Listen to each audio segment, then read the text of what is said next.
Much, Adam. Okay, a lot of us have heard of it. Rodolfo Anaya's iconic work, Bless Me Ultima. Well, now, starting this weekend, you can see it on stage, brought to life by the Vortex Theater. It'll be at the National Hispanic Cultural Center.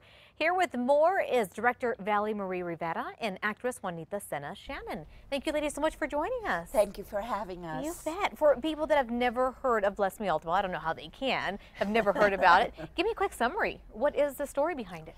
The story is about a boy, a coming of age of a boy, told by the author in his 30s about the lessons he had to relive and learn when he was a child. Okay, so it's really going back in time, making him think about how he was brought up. And with the character of Ultima, who Juanita plays, he finds strength to remember and mature. Okay.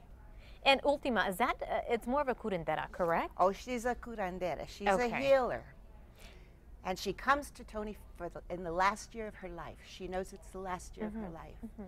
To Antonio. Tony, the child, is Antonio, the author. Okay. And a lot of people may think curanderas are more like witch doctors, but that's not the case. No. Ultima does not deal in the magic of evil at all. Right. At all. She's a healer. So when she's presented with some evil, and she's going to teach Tony this because he's a little curandero. He really is. He's got that kind of power.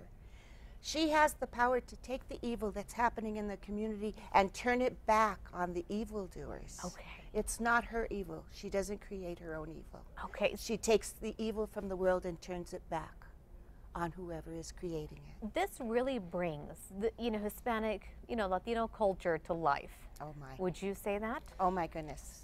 I think Rodolfo Anaya, with his novel, with the film that was recently made, and with this play that he adapted, gives voice to the Hispanic movement, to the Hispanic culture, to the mestizos.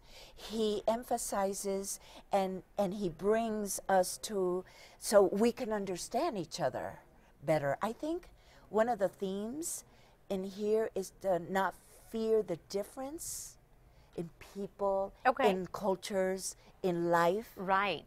And this novel, this story, this play really emphasizes on that. Are you hoping that's the message that the audience takes away from it? It's going to be one, for sure. Any other messages hidden in there? Well, yes. Well, it's set in the 40s. The World War II has just ended. And it was a time of great change here in New Mexico and for other Latino communities. The young men came home and they'd seen the world and they were ready to take off again. And Mr. Anaya includes that in this story. It changed the community. People who lived on the llano and farmed the land moved into town.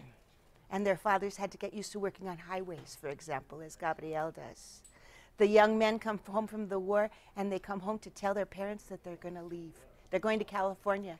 How many New Mexico families have cousins in California? A lot do. Right? I know I do. It's the truth. And that's when it happened. And Mr. Anaya addresses that change in our community. So I like how this story is really not only to teach other cultures about Hispanic culture, it also teaches the younger generation. For the kids that really don't know what happened in the past, it's really going to give them insight on that. Would you say that? I would say that. I think we touch all those points in the play. The way it's written, the episodic flashbacks, the community, the rituals of the community, how change affects the younger generation in that community, how all the themes of believing curanderismo and the teachings of curanderismo, how that contrasts the evil in.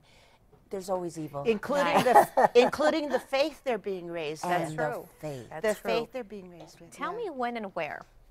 National Hispanic Cultural Center, the Journal Theater, this weekend, Thursday night, Friday night, Saturday at 2, and at night, and Sunday at 2. Okay, perfect. And there's a website right there on the bottom of your screen if you want more information on this. I want to thank you, ladies, so much for joining us, giving us a lot of insight on this, wonderful story that's now brought to the stage here in Albuquerque. Come to the theater. Yeah. Thank you for having us. You bet. Good luck. And we'll be right back.